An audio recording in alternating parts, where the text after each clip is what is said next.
Hey, it's W5HRO. Here's an update on the shack. I pulled that desk away from the wall this last weekend, and then I raised the map up, and I just put the desk here back, and I'm starting to set up the station again. I got most of it set up. I still have a few I'm redoing some of these cables. This one's too long. I took it off. I found the shorter one, but this one's too short, so I'm going to go ahead and make a new cable.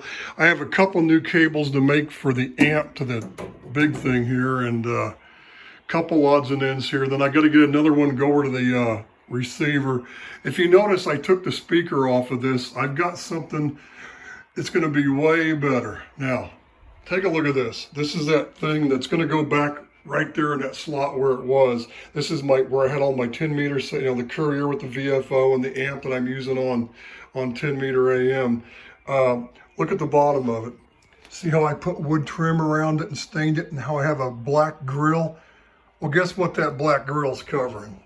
Take a look at this.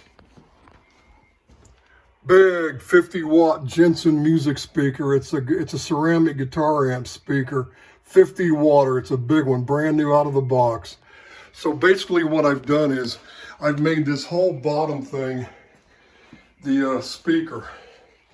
And my plan is I'm probably going to remote switch it. What I'm going to do is I'm going to add, I don't know if I'm going to stick it up here, I'll probably put it down here. I'm going to put a panel somewhere, and I'm going to have relays, like 3 relays.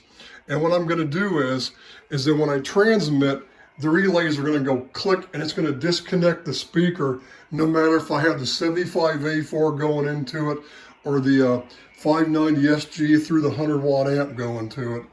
But you can see why I got a big speaker, a high-power speaker, because of that amp. So anyway, that's kind of what I'm doing. But that map's in a good spot now. So anyway, just kind of wanted to give you the update on that and what I'm doing. I'm going to be working on this weekend.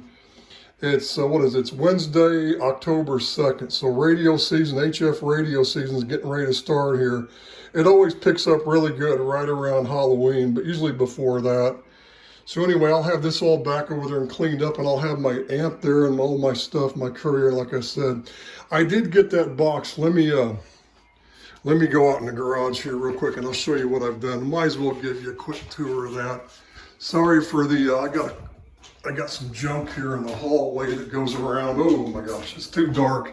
I should have turned the light on. Let me show you what I have here. This is the box here that I'm building. I've got it all assembled. I have the 2 variable capacitors, or to have the jacks for it. It's going to have a 12 volt, power supply going to it. Then the black one, I ground that the relay goes snap the bypass, or it's going to click the nut to not bypass the circuit, the Pi network on transmit. But I just need to wire it up. See there it is.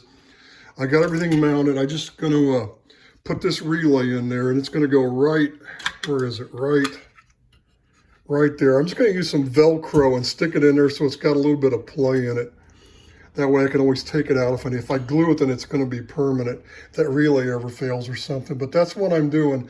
And what I'm going to do is, I already drew the circuit up, and there it is there. How I'm going to hook up the relay and everything. And what was I going to say? Oh yeah, and I have the male. I got one of those male PL259s, so it's just going to screw right there and just hang there with the other coax from the courier going to it. And then what was I going to say? Yeah, that little coil right there, 10 meter coil. Well, what I'm going to do is it's going to go right across the 2 center relay contacts. That's how I've got it. It's going to be great. And so when I transmit and the relay clicks, it'll ground the black RCA jack, which will, give a continuity, the current path through the relay, and go click, snap, and then, it's in line for transmit, and it'll go through the Pi network. And then when it's not transmitting, the relay won't be engaged, it won't go click, and it'll just be sitting there, and it'll be bypassed from one jack to the other. So I did that a couple weekends ago. I wanted to finish up the shack in there and get it all, done. Let's go back in here. Let me make it quick. quick. It's pretty dark in here. Got to get rid of that darn mattress. That's a spare mattress we use on occasion. So anyway, that's where I am on this. So as soon as I get this put, I should have this all the new cables made by Friday, have it all done. Then I'll pull this thing over here, and then I'm going to finish that setup out in the garage, and I'm going to put it all back on this thing, get all new cables, everything all connected like I'm going to.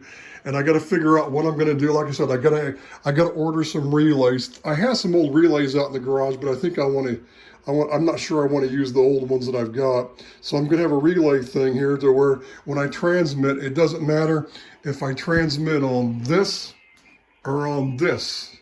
It's going to go click, and all three relays will click. It's going to disconnect the speaker, and it's going to switch all the outputs to these guys to a load resistor to match the impedance of the receiver output. That's what I'm going to do. It'll disconnect the speaker, but it'll throw a load in its place of the speaker. So instead of being 8 ohm speaker, it's going to switch to a high power 8 ohm resistor. That's what I'm going to do. Just so it's got each thing has a load on it, because I want to start using this 75A4 exclusively with this homebrew transmitter. So that's all for now on an update on my what series of videos is this? This is called what, My New Shack. So that's all I have for now. 73s. This is W5HRO.